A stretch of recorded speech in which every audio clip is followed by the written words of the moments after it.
Welcome to the Overwatch Archives panel.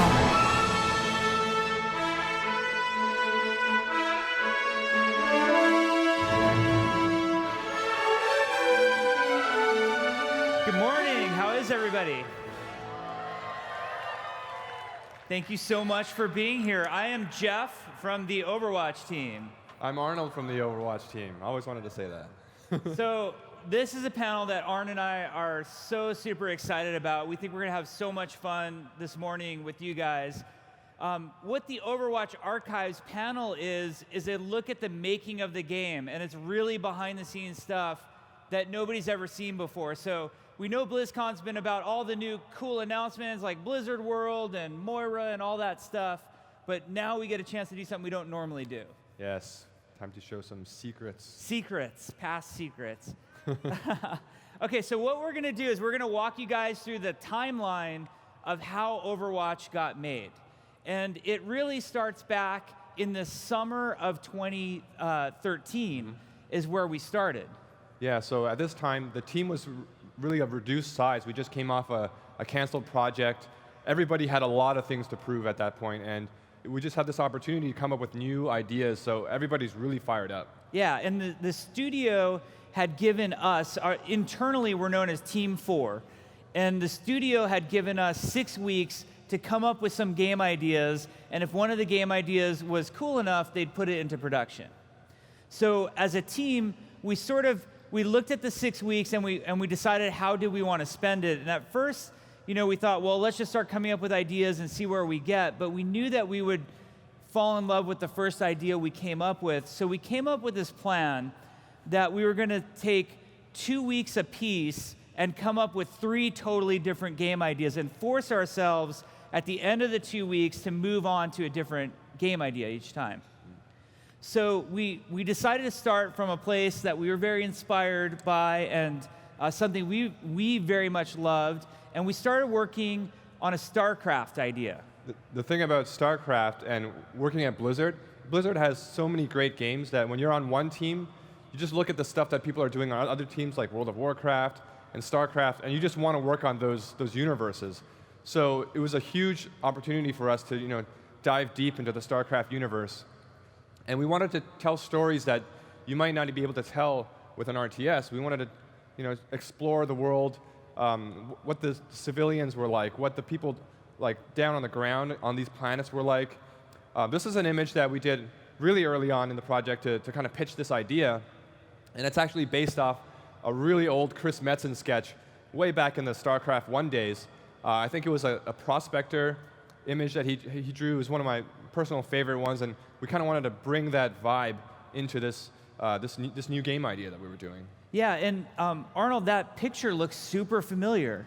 Yeah, well, even though this project didn't come to fruition, the hero eventually was a huge inspiration for a hero in Overwatch. Yeah, so eventually it became Winston. Yeah, Winston, as everyone knows. So, as you guys know. But what was cool, like Arnold was saying, we took a lot of inspiration actually from Warcraft 3 and World of Warcraft on the StarCraft project we were working on. And when we first started working on World of Warcraft, we said we need to show a different perspective of the Warcraft universe. We don't want to make an MMO where everybody is just like the Stormwind Guard, like you're the footman from the Alliance. From Warcraft 3, we really want to show you what it's like, who the individuals and the people are in this world. So that's why the StarCraft idea was really compelling, that you saw a different side of the universe than the large army big wars. So we had so much fun working on this. The guys from the StarCraft team were coming over, guys like Sam Didier, and just totally firing us up. And I think at the end of the 2 weeks, nobody wanted to move on. We all just want to make the StarCraft game. We had this complete pitch deck. We had like all these different mock-ups for screenshots and like armor sets and all that stuff. It was super fun to work on. Yeah, it almost felt like okay, now we're just going to phone it in for 2 more ideas and get back to the StarCraft idea. Yeah. But oddly enough, right after that, we switched onto a brand new project. And this time, we decided to explore a brand new intellectual property and a new universe that Blizzard had never done before. And it really was a Chris Metzen idea that we were super excited about. And Chris does such a better job than I do of telling this, but basically the idea is that there was this far remote outpost planet in the universe where it was sort of like the crossroads of the universe, and all different alien races would end up on the same planet, and we thought it'd be a really cool setting for a video game. Yeah, I remember like coming up with all these different ideas for art style, because you don't get a lot of opportunities to work on a new IP at Blizzard, and we were just, the gears were spinning, and there were so many things we wanted to do. And one of the things about working with Bill Petrus, our art director, is that whenever he creates a piece of art, and he was the original art director on World of Warcraft, it's such a treat because it just sets the vision so clearly. So we want to show a piece of art that he did for this new project. And he's usually a super busy guy, and he doesn't usually get a lot of time to do art, but I think even seeing him like being so fired up and doing like 3 pieces of art in the span of like 2 days really inspired us to want to work on this new project. So Bill was doing a ton of art, and we were starting to get really fired up about what this brand new world could be. And it was absolutely beautiful, and it was very inspiring. We were also pulling a lot of reference art from games, movies, DeviantArt, places that just inspired us of what sort of things could we use as our muse or our inspiration. And during that time, there's kind of like 3 elements to exploring a new game idea that we were looking at. One was defining the visual style, so doing things like Bill's concept art that you're seeing right now. The other part was all of our engineers were exploring what technology would be needed to make a game like this work, because we had certain demands, like how many players do you need to be in an area, and how instanced or non-instanced is something. How much persistence is there in the game, meaning if you get an item, does it exist 3 months later, and that sort of thing. So our engineers were doing a lot of tech research, and then there's a lot of game design that has to happen during a phase like this as well. And the game that we were talking about making in this sort of crossroads of the universe type game that we were exploring was an MMO, and it was going to be class-based. And we were exploring somewhere between 6 and 9 classes for the game. And we had a class meeting where our class designer is a gentleman by the name of Jeff Goodman. You might know him from his work on World of Warcraft and his work on Overwatch. Jeff had also been the class designer for Titan. And I remember in the class meeting, Jeff Goodman said something that just really has stuck with me forever. And he said, in that class meeting, he said, I wish instead of doing a game with 6 or maybe 9 classes, we could do a game with 50 classes. But I wish each of the classes was very focused and had a certain set of abilities, and they could all be wildly different from one another. He's like, that would be a game that I think we could make, and that would be so compelling. So Jeff says that in the meeting, and we're like, we kind of go back to our desks, and you're thinking for an MMO, if it's going to have X number of levels, and if you're leveling up and you need gear, like there's no way we can make 50 classes. It's tough for World of Warcraft to get to the number of classes it is right now at 12 years in. So, but it really stuck with me because I'm like, that's an awesome vision.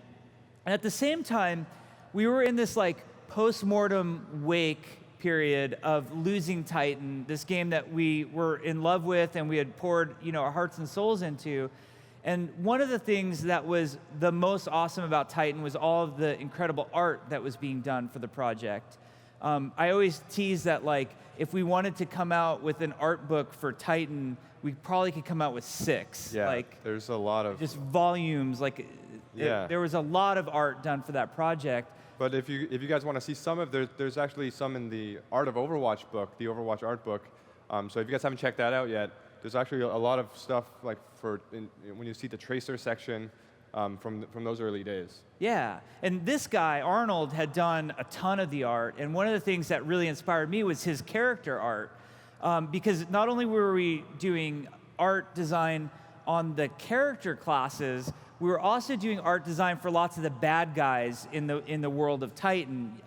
We had a group called the Junkers, and they had this guy with a big hook that would throw out and had a pig face. A big mask and a big belly. So there was all these really cool characters. So I went back to my desk, and we were supposed to be working on Crossworlds, and I started this little tiny, it was an 8-page PowerPoint of a totally different game. And this was one of the slides from that game. And I basically took like Arnold's amazing art and Jeff's sort of concept of like, what if there were just dozens and dozens of characters, and put it together in this little 8-page pitch. And then this was one of the slides that came out of that. Yeah, it's crazy. When you work on a project for such a long time and it gets canceled, you kind of want to move on. You don't really want to see any of the art that you did. You're like, I want to move on and do something new. We wanted to try like, hey, let's try some stuff for StarCraft. Let's try a totally new idea that has nothing to do with the project that we worked on. So at the time, I was like, okay, whatever we do, is as long as it doesn't have to do with anything to do with what we worked on. But then as soon as you pitch the idea, like, oh, instead of classes, it's characters with backstories. Like instead of the jumper, we're like, oh, what if this character had a name? Tracer. And what if she had a backstory? She's from the UK. She used to be a test pilot for this group called Overwatch.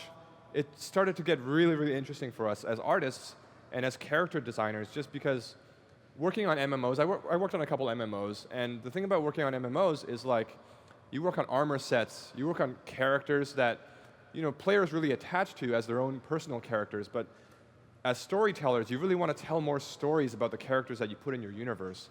And suddenly, this new idea just opened that wide open.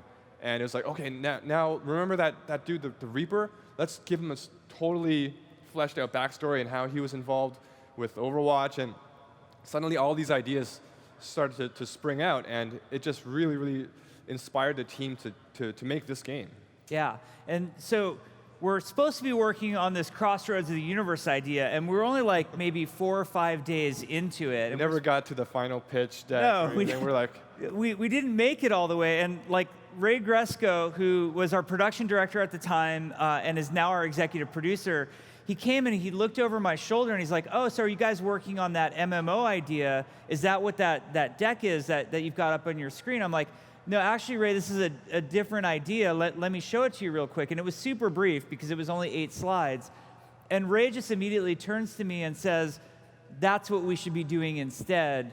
You need to pitch this to the team and see how they feel about it. And then so we took it to Metzen right after that. And this is all like transpired in over like 30 minutes, pretty much. Then Ray and I took the deck to Chris's desk and then showed Chris and said, imagine that these were heroes and characters and not just classes, and we could make this like awesome action shooter game. And Chris had the same reaction as Ray, like, why are we wasting our time on these other game ideas? We just should make that. That is exactly what we should make. So we went to the team the next morning and we showed the team, and they universally fell in love with the idea, so much so that we did this like little assignment after we finished the pitch where we said, hey, if you guys are super into this idea, go back to your desk and throw a hero idea together that you think would be cool, like a design, and pull some art from the Titan file and see what you come up with. And they came up with 48 hero ideas, like in a morning. Yeah, I still remember the idea I came up with. It didn't make it into the game, but it was like so fun just to think of all these different abilities and like different weapons that we could stick to some of these concepts that we did. The story I love that you tell them, Alex Afrasiabi, who is the creative director on World of Warcraft, was actually part of the Overwatch Inception group. Mm-hmm. Why don't you describe what his hero was that he pitched that day? What was that? I think that was like... It was Russian. You want me to tell the story? Yeah. Okay. So... I think... Yeah, okay. You can tell the story. It was a Russian female who rode a bear. She rode on a bear, and she dual-wielded AKs, like AK-47s. Yeah. And then, do you remember what the ultimate was? The ultimate was the bear would pull out... The bear also pulled out AKs. That's a very Alex Afrasiabi idea right there. So hopefully you guys can help me in this too. Convince him to come work with us on Overwatch. We would love to have Alex's ideas. So anyway, this is literally the slide from that like super ghetto pitch deck I did. And this is like what we call designer art. Like I just pull Arnold art. I'm using the default PowerPoint template there. You can see Spec Ops, his main ability was stealth. So you don't need art for that. Yeah, he looks fine. But then, like, the process we had to go into after that was we had to convince the Blizzard executives, and we had to convince the Activision executives to make the game. So then we made a much more polished pitch deck, and we started getting way more serious about pitching the game. So we have this amazing game designer on the team named Jeremy Craig, and he put together this slide to really sell the idea of a hero game. So this is going to make the internet explode, this slide right here. This is one of my favorite slides. And if you're pitching a game idea, you want Jeremy Craig to make your pitch deck because he makes it look so good. And he was able to take all of these characters, and some of these were player classes from Titan, some of these were NPCs, some of them were just random ideation drawings that we did. Like Mama Hong's one of my favorite ones. I think the only only original for Overwatch design was Winston. Yeah, I think Winston. Everything else sort of came from Titan. Totally. So it was super inspiring. And whenever we would show this slide, we would be pitching the game to game directors at Blizzard and production directors, and we were pitching the game to Mike and Frank, and it was so awesome because everybody immediately was drawn to different heroes. Oh, Luke, that's such a cool idea. That's one of my favorite ones. I want to be Luke someday. And I think Mama Hong was probably the one that I personally hope makes it into Overwatch someday. And she's been very controversial, but you can see other ones like Angelica went on to become Mercy. Yeah. And then we had, there you can see Symmetra and Torbjorn are all mixed in there as well. You can't really tell from the design, but Longshot ended up being Widowmaker. There's just so many cool ideas here. Every time I look at it, I notice a new one. So we're also pitching this idea of a global game that took place in all these cool places on Earth. And we were saying, hey, roughly at launch, we would probably have around 12 maps. So we took a lot of concept art from Titan, and as you can tell, some of you guys are more on the art side than others, but those of you who are artists can really recognize the difference between this art style and the Overwatch art style. And you could probably talk best to it. This is some beautiful art from Peter Lee, one of our concept artists. And he really did a ton of beautiful paintings for Project Titan. And for Project Titan, we had idea of having all these different locations in different worlds. But you'll notice the art style is a little different. And I think once we started working on the characters for Overwatch, we took the inspiration from these locations and really spun the art style onto it. I remember Bill Petrus, our art director, along with Ben Zhang, our senior concept artist, really kind of pushing the color, pushing the silhouette, and just getting really that vibrance of the Overwatch universe into the world. Yeah, and you can even see the World of Warcraft inspiration. Yeah. So the whole Blizzard team was amazingly inspired and supportive of this idea. We show this game to Mike Morheim, who's our CEO, and Frank Pierce, who's one of the founders of Blizzard, and he's in charge of all of game development. And they were just go, this is awesome. We think your team can do a really good job of this. And then the next big step was pitching the game to Activision. So Blizzard we are a merged company with Activision Blizzard, so we want to make sure our Activision partners are on board with the idea. So we go into a meeting where we have to pitch this new game concept to the top executives at Activision. It was kind of a very daunting experience because you have to remember 6 weeks earlier, we were the team that was responsible for getting one of the biggest investments canceled in probably company history, maybe video game history. I don't really know. So you're walking in this room and you're like, are these guys, are they still holding on to that? Are they a little angry at us? And we're going through the pitch deck, and in hindsight, and I feel really naive saying this, but in hindsight, we should have thought of this ahead of time. We walk into the room, and here is Activision, this company that makes Call of Duty, which is one of the greatest, most successful shooters of all time. And then we're the team that just got a project canceled and failed making it, which was going to be a shooter. And we walk in and we sit down at the table, and we're like, okay, we have this new idea to pitch for you, just what Activision really wants right now, a shooter. A shooter. And in hindsight, I should have known walking like that probably wasn't super wise.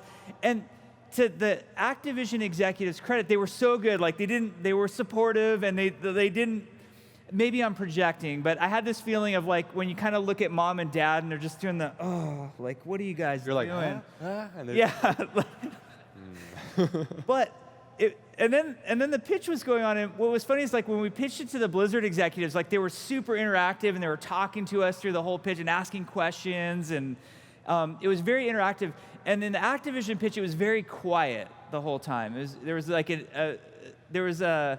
was almost like you were in this like vacuum chamber in the room. And then I'm going through the slides and I'm trying to really sell them that this is going to be an awesome idea. And Bobby Kotick, who's the CEO of Activision, stops me like dead mid-presentation. Like he's like, just stop, go back 3 slides. And instantly in my head, I'm thinking, oh no, what was 3 slides ago? Because Bobby is just so sharp and like nothing is lost on him at all. And as part of when you pitch a video game, you also have to do like some market research, and you're also pitching some financial forecasts and that sort of thing. And I'm thinking like, was maybe one of the financial forecasts was off or unrealistic that we had put in, and that was 3 slides ago. But the slide Bobby had me go back to was this slide. I'm pointing there, but it's actually there. It was this slide, and it was this picture that Arnold had drawn. And he stops me, and he actually stood up, and he walks up to the screen, and he's just walking back and forth in front of the screen. And he said, I've never seen characters like this before, and I've never seen art this compelling. This art is amazing. This is going to be an amazing universe.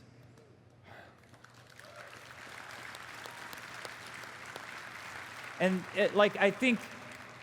I was lucky to sort of be sandwiched between 2 visionaries there. On the one hand, like Bobby could recognize what we had, and on the other hand, this guy, Arnold, had drawn this. So why don't you talk about why you drew it? I mean, the fundamental idea of it came from jamming with guys like Jeremy Craig and Bill Petrus. And we wanted an image. We didn't have a lot of time to put this pitch together, and we wanted to make a new image. We had a lot of images from Titan. But we want to create a new image that just sold the idea of the game. And we could have easily come up with some really crazy action scenes with like Tracer and Reaper doing crazy abilities. But we felt like we really wanted to show what was unique about this universe. And there was something inspiring about Jeremy and Bill's idea of just lining up these characters, kind of like comic books or superheroes, those kind of genres where you just let the characters speak for themselves. And as soon as we did that, we realized we have a lot of variety here, and immediately diversity and all this color became such an integral part of the Overwatch universe.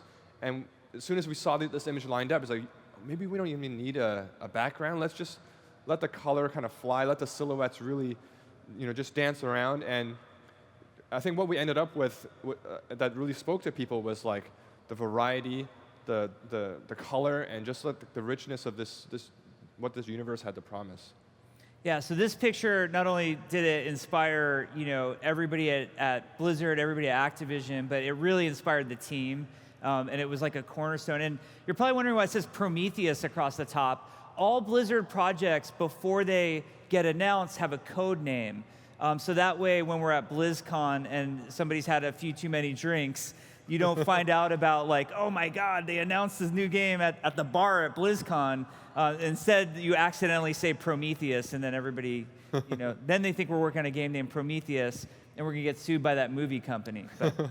But that was just a code name. Yeah, it's funny just to see some of these concepts too, because like from the deck slide that Jeff showed earlier with all the concepts to here, it kind of evolved a little bit. We took some of those ideas and we started to change them around. You can kind of see like what ended up being Roadhog in there and Widowmaker. It was actually Reinhardt is the big red guy. Yeah, the big red guy turned into Reinhardt. Yeah. And Torbjorn's claw was wildebeest. Wildebeest. He was for a short period of time. Reinhardt was wildebeest. Yeah, and we really wanted to get that. Like it was like this African-inspired mech suit, and which was an idea that really stuck with us. And even though we didn't do it on Reinhardt, it still resonated, and we ended up doing something like that for Orisa. Yeah, it came into play. Yeah. Okay, so now the game was not green lit. Which what a green light means for a video game is that you're full-blown approved for production, like everybody's expecting the game to launch one day. the game was given permission to get to a green light gate. And so I'm going to show you the timeline here, and there were two main things going on. One, and I'm going to go into more depth on this in a second, was we had to hit a milestone called Core Combat in March of 2014. And again, I'll talk about that in a second. And then the other thing going on at this time was something that we called the Tech Reboot. So as we mentioned, we were a team transitioning from a game called Titan, which was the project name, and we were moving on to this new action shooter that we wanted to make. There's a lot of misconceptions that people have about Titan to Overwatch. I read all the comments people say, and they say, well, Overwatch is just a scaled down version of Titan, or they just took the leftovers from Titan. But I really don't think that does the game justice. So we were making a brand new engine for Titan that did evolve into the Overwatch engine, but over 3 million lines of code had to be deleted from Titan in order to make Overwatch, and all that remained was about 700,000 plus lines of code. That's about it. We had to make a totally server authoritative architecture that we didn't have before. We had to move to a global illumination lighting system that we didn't have previously before.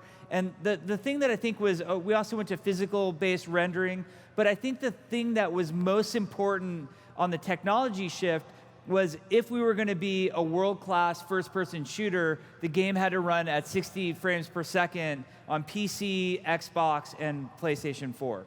Yeah, and one of the things that I hear a lot too is like, they just took all the art assets from Titan and they put it into this game Overwatch. But actually, I mean, though we took a lot of the concepts and the ideas from Titan, all the art from Overwatch was made from scratch. We had to start all over again. We had the Reaper in Titan, but we slightly redesigned him, and we modeled him from scratch. We modeled Torbjorn twice, I think, and everything for Overwatch was just made brand new. Yeah, there's 0 models or textures or animation from Titan in Overwatch. Yeah, definitely concept art. So now this is a super fun part. I need your guys' trust in this moment. So we don't like to show works in progress. We're perfectionists. We like to be known for Blizzard polish and things looking really nice and beautiful. We like to show you things like the Blizzard World trailer that we showed yesterday, where everything looks awesome.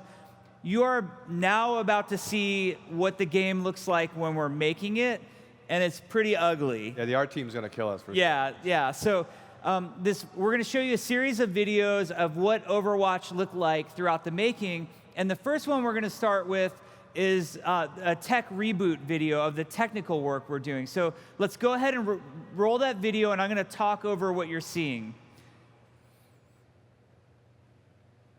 Okay, so this is the first time we rendered anything in the engine. Again, it was a proprietary engine made from scratch. This is Tracer in October 2013, her little Mickey Mouse hands. We were unable to put guns in her hands, so she had to shoot laser beams out of her eyes to simulate shooting.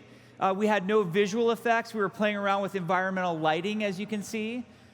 This is the very first playtest of Overwatch, ran by our assistant game director, Aaron Keller.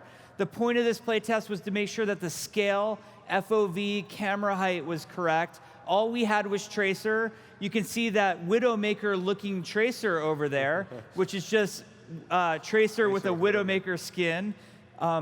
This is our physics programmer, Aaron Cotto, was getting the Blizzard physics engine working within the Overwatch engine for the first time. So you can have things like the crates and vases on Temple of Anubis breaking and moving.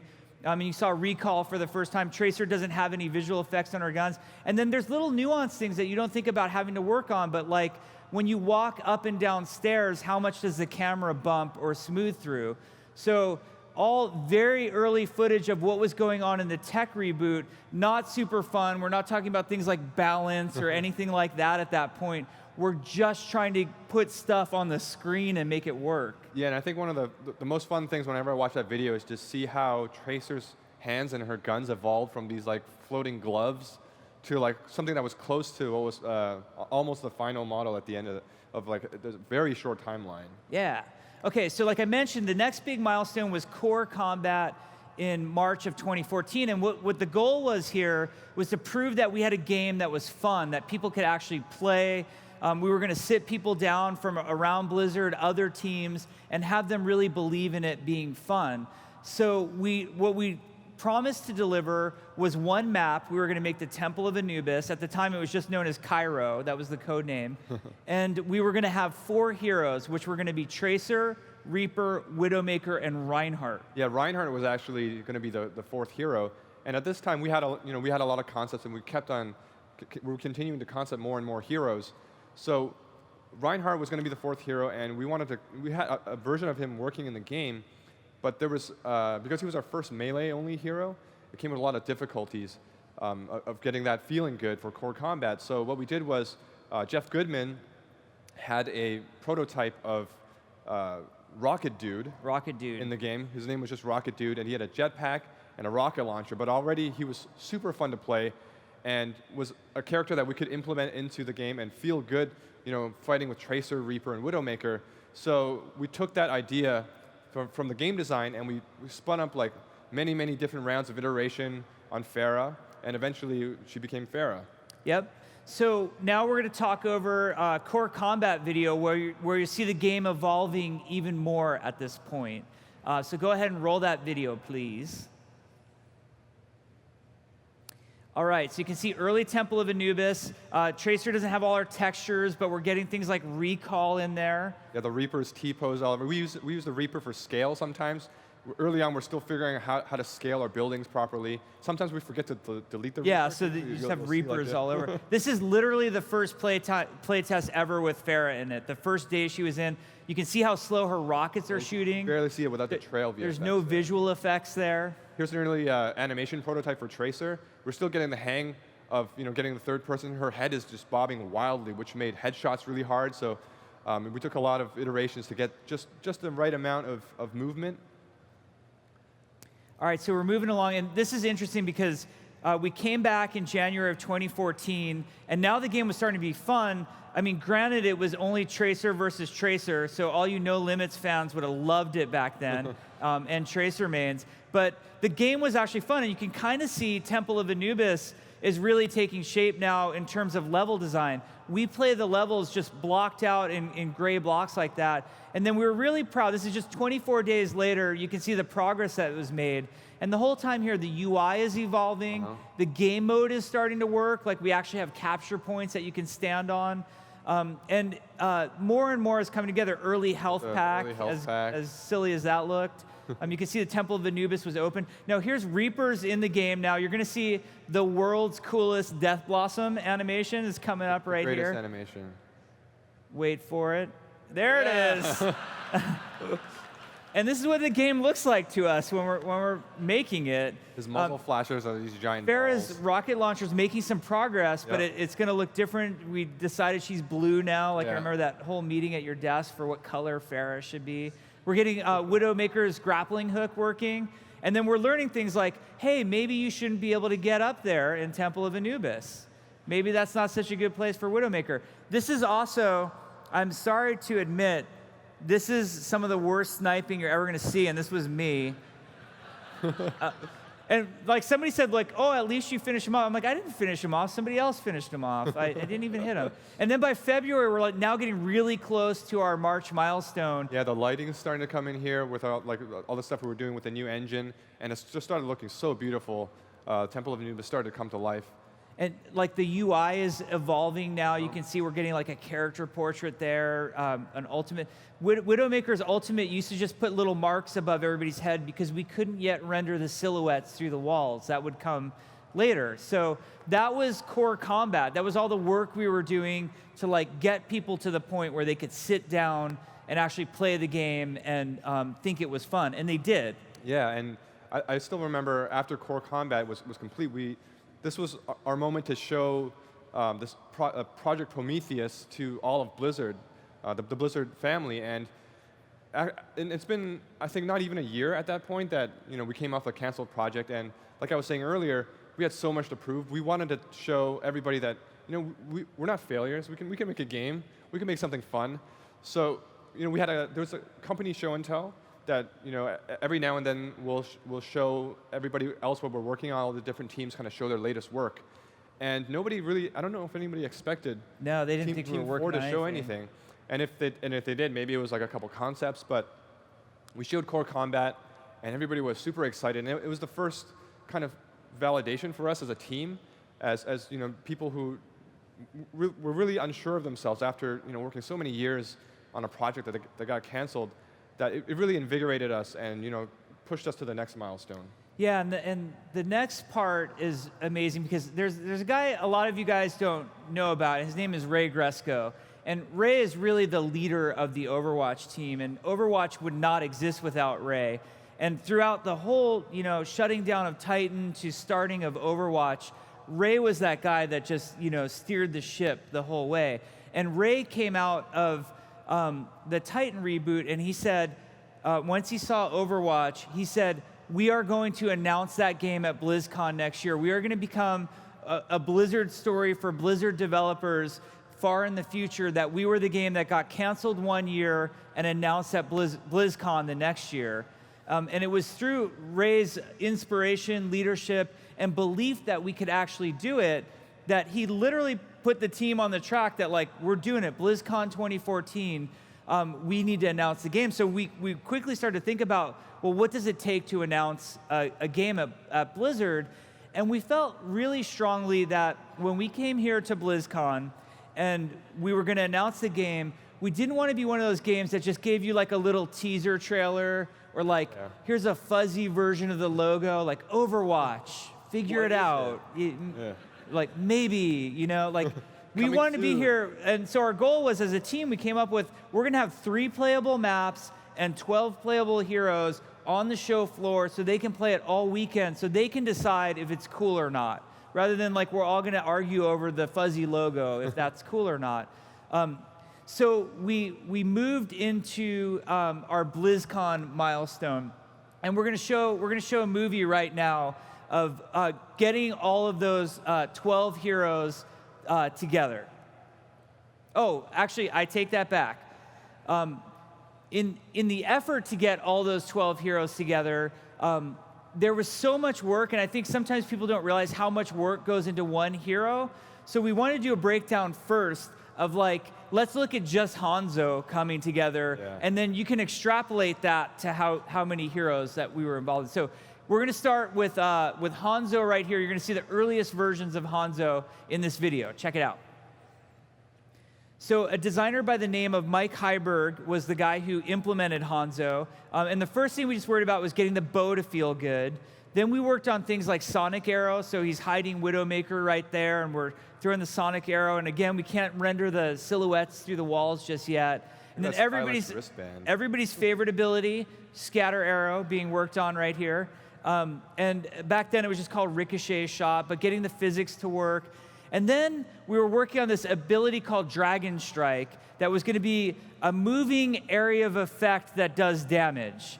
And so for us to do that, we rendered these spheres. Mike Heiberg rendered these spheres, and it quickly became known as the Caterpillar.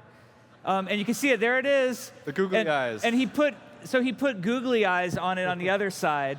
So that was Dragon Strike, and then it wasn't even animated for a while. You'll see now we have a dragon. Yeah, so this version is just moving in space, and here's an early animation test by our animator Jesse Daves.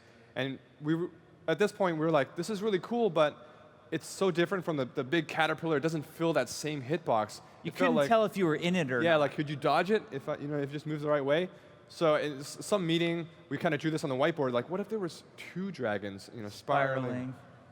And so this is an early concept kind of based on that idea of how these dragons would kind of birth from this portal and kind of spiral around, and just that idea that would help fill that hitbox that Mike Heiberg was thinking of.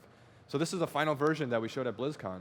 Yeah, so you can see just like the evolution that even a single ability takes in a game. Like there's a long iterative process, but it's a lot of fun. We have a lot of fun doing it. Yeah, another thing that we did a lot during this time was we knew the heroes that we wanted to make for BlizzCon, but at the same time, we were developing all these different ideas for new heroes, trying to find their boundaries for this new universe. So at this time, we had Winston, And we knew that in the Overwatch universe, there is a talking, intelligent gorilla from the moon. That exists. So how much further could we go? We really wanted to see how far we could stretch this universe. So we tried things like, see on the left side, there's like this little thin alien dude. There's a dude in like full bomb suit armor that you can't even see his head, and you don't know if it's a robot or an alien. And then the best. Jeff's favorite, as a big hockey fan, and we had then, like crazy ideas like this hockey hero. He had like jets on his legs, and I don't. Is he even playing hockey properly? I don't know who holds a stick like that. That's like curling pose or something. But I like the idea of the hockey hero, but we got to work on that pose. So we're trying so many different things. I still remember one of the other the game designs that Jeff Goodman had was this flying character with a flamethrower. So not flying in the sense of Farah, but almost like free flight. I Yeah, think it was. free flight. And so we thought we felt some of those ideas from the last page were a little too crazy. So we're like, hey, let's bring it back. We have Winston. Let's take a smaller step. Let's do a monkey. So we did this. We put a jetpack on a monkey, gave him a flamethrower. We're like, how does that feel? Feels dangerous. Yeah. So we iterated a few more. We tried a robot monkey. We tried a crocodile. We tried all these different things. There's a creepy kid with a flaming goatee and gargoyle in there. But what this ultimately culminated in was everybody's favorite concept, the Jetpack Hat. This is one of my favorites because it taught us a lot of lessons, but it's also one of the most popular concepts on the team as well. Yeah. I always like the one on the right more because it feels like an actual cat. Like the actual cat would just be, on the laying there on his just super paw, lazy. just lazily at it. Yeah, so we kind of felt like we had done all this exploration, and these were really awesome ideas, but we felt like we were slipping out of the universe. And I think where we left it was like these might be great ideas for another game at some point, but this is not Overwatch at this point. So it was fun. Now there was other things going on the design side, similar to the art side where we were doing all this ideation in terms of how far could we push the heroes. We were also exploring all sorts of crazy game designs. So we're going to share with you one of Torbjorn's earliest abilities that never saw the light of day, thank God, called the Claw Trap. So originally, before he had Armor Pack, Torbjorn had the Claw Trap. What he would do is he would go out and he would put the Claw Trap out. He could put it on the ground, on a wall, on the ceiling, and it was kind of like a mine, like almost like Widowmaker's mine. And then if another hero on the enemy team walked past the Claw Trap, it would shoot out this chain and grab the hero and then contain them to that area. Yeah, so here's a concept of the Claw Trap. You'll see it in the game. It's just block out art, and I think he throws it out, and it's a Widow Mine, but when it attaches, it's like this tiny Torbjorn turret. Yeah. Something like that. But another thing to pay attention when we show you the video is Reinhardt has an ability that he doesn't actually have in the final game. See if you can pick out which one that is. Okay, so let's take a look at the Claw Trap video now. All right, so step 1, throw it out. Step 2, deploy. Step 3, all terror breaks loose. Because of course Torb's going to throw it in front of Torbjorn. And here's early animations on Torbjorn, like it looks pretty ghetto. And then Torb trying to find just that perfect spot. Temple of Anubis choke in the early days. And now watch what happens as our heroes come through. Oh, there's Reinhardt throwing his hammer. Rein didn't make it. Maybe Tracer can make it through. Nope. She's not getting through. Maybe Widowmaker. She's clawed, and she's done. So you just put the claw in front. Watch. Now, Reinhardt can think, maybe charge will get me past the Claw Trap. No. Oh, poor Reinhardt. I like he's just like deer in a headlights. He doesn't even try to swing or anything. Ironically, when Reinhardt got that hammer throw ability, it was because of the Claw Trap. Because what would happen is Reinhardt kept getting stuck in the Claw Trap and then had nothing to do and no way to kill the Claw Trap. So we gave him the hammer throw. Then we had the hammer throw on Reinhardt, and we had this weird moment where Reinhardt would throw his hammer really far, and then he wouldn't have the ability to swing at anybody. He'd be like, guys, I'm waiting for my hammer to come back. And then that's how Fire Strike evolved over time. So All of this was going on at the same time. Eventually, it all culminated in what was to become our BlizzCon announce at 2014. And at the same time, we're also working on the animated short to announce the game. So there was so much work going on. And then you'll even see some things. Towards the end of the video that weren't in our BlizzCon announce that had to do with future heroes that were coming down the line, because we had to be working on those in anticipation of, hey, like we announced the game, but we're not done making heroes yet. So let's take a look at the BlizzCon video, and you're going to see tons of early work in progress going on that took us on that road to BlizzCon. So this was, I think, literally the first Mercy gameplay that you're ever going to see. Early Reinhardt with his shield. Mercy got rezzed. You'll notice early on, Mercy's healing was green instead of yellow, and we're kind of mixing the colors, and we really needed to decide what healing color would be. Would it be yellow or green? And I think we saved green for poison eventually. Yep. And then King's Row looked like, all block out. This is early Robot City in King's Row, the final point. You can see how open it used to be. We had a couple problems there. One was sightlines, and then the other was people like me falling in the pit like idiots. Ragdoll physics. So that happened a lot. Early Reinhardt charge. Poor Torbjorn. You used to have no startup time. You'd press the button and you'd instantly. Yeah, you'll see him run too. I think right here. Yeah. There it is. It looks awesome. Show it at BlizzCon. And then we didn't have a payload, so we had this truck. And then we didn't have art for the icon, so we used the Doge. He's there. You just maybe if we switch back to that icon, people would actually hey, what's that? Be attracted to it in some way. So you can see, and then we're doing all this stuff of like making the Reinhardt hammer feel good. Yeah. Here's some early technology we're trying to get for Mercy's ribbon to work, and interestingly, one of her ults back then was to actually heal multiple people. Yeah, heal multiple people. It kind of comes full circle. Yeah.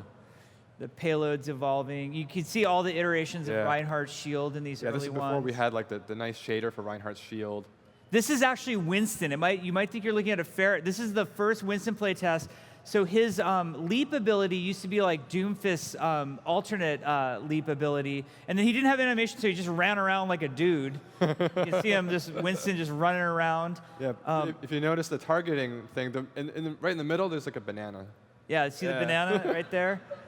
So that was Winston's, and he would just run around. He got killed by Tim right there. Awesome death pose.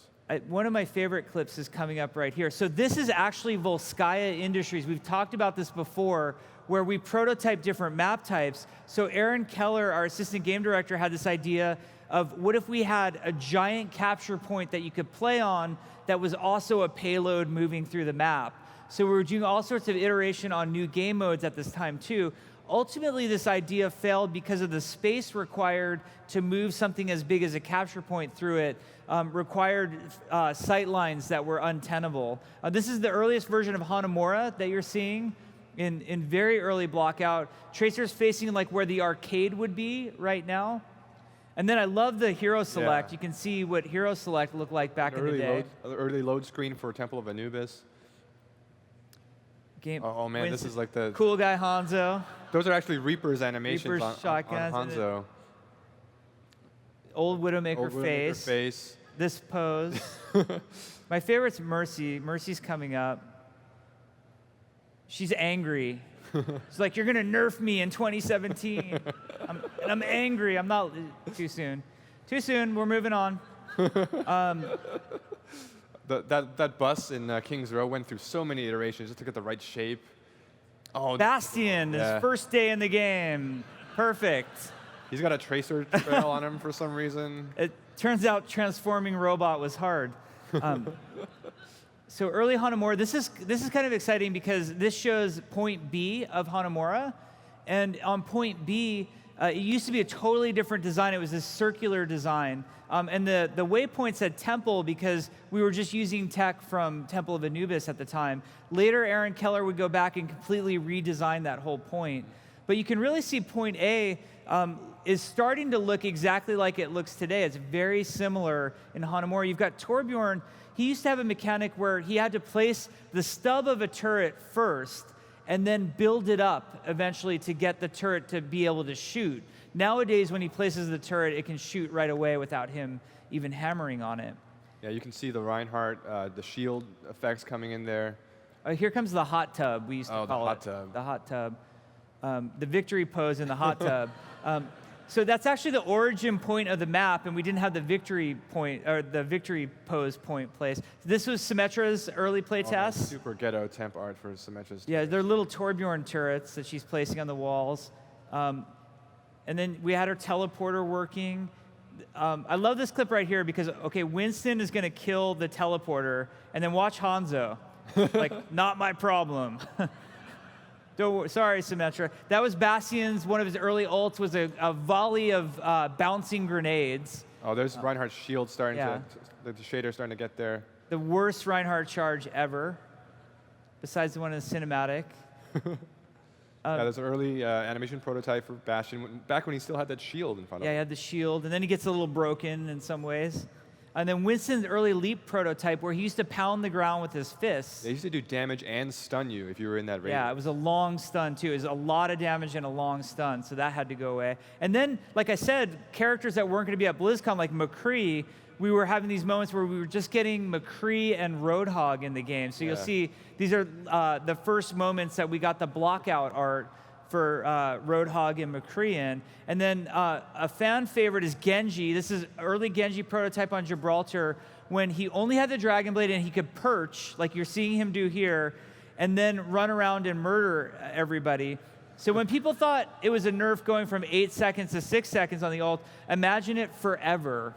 Forever Dragon Blade is what Genji started out as. So this is the final hero select that we ended up having at BlizzCon. Yeah, and we were super happy and super proud at this moment that, you know, we had completed all these characters. And that moment when Chris Metzen walked out on the stage was, I think, one of the most emotional moments for most of us on the Overwatch team in our lives. Yeah, that was definitely like the highlight of my career personally. And just being out there, like where you guys are sitting right now is where the Overwatch team was. We were just waiting for Chris to come out and announce the game, and everybody was just so nervous. It's kind of like this thing you've been working on for so many years. You don't know how everyone's going to receive it. And Chris comes out, he shows the cinematic.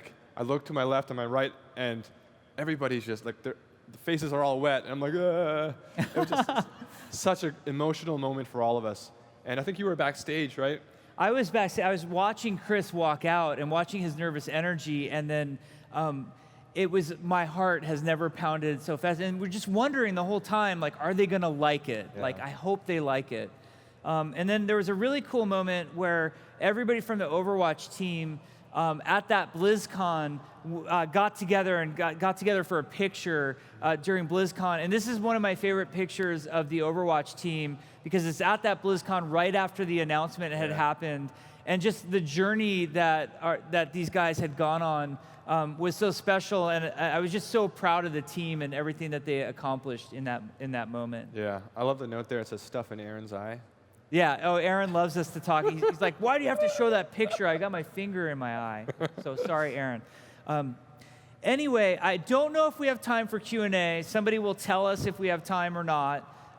But we really appreciate you guys listening to our long, rambling story of how Overwatch got made. We know it's a different flavor of a BlizzCon panel than we usually do, but we thought it'd be super fun to share with you some of the things that we went through in making the game. So thank you guys very much. Yeah. We will have a few minutes for questions.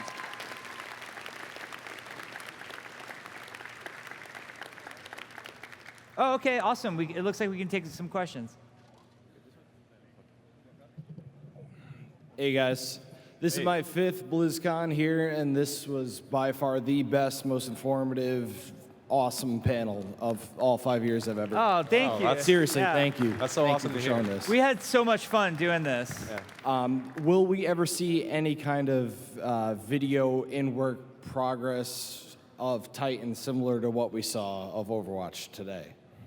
So I'm a notorious, I call it a digital pack rat, and I take screenshots and videos of everything that we've ever worked on, you know, dating back to the earliest World of Warcraft days. I have like probably 50 gigs of video of Titan and screenshots. I think we're letting the healing process happen for a while more, but I think someday it'd be cool to talk about Titan, what went right and what went wrong. So it's possible someday you will start to see some of that stuff. I smell a documentary. Thank you, guys. Yeah, thank you. Thanks.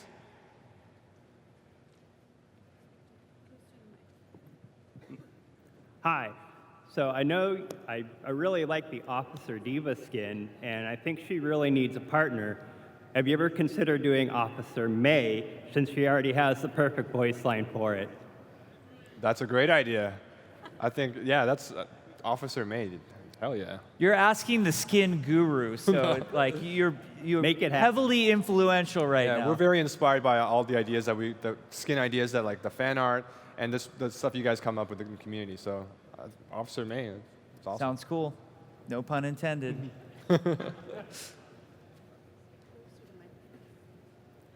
Hi there. You were mentioning how Overwatch was so character-driven, and there are folks like me who are super lore-thirsty, and we love all the story hints.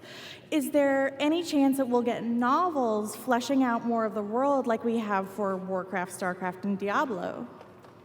Well, I think something that we've shown over the years since we've been talking about Overwatch is that we like exploring different mediums.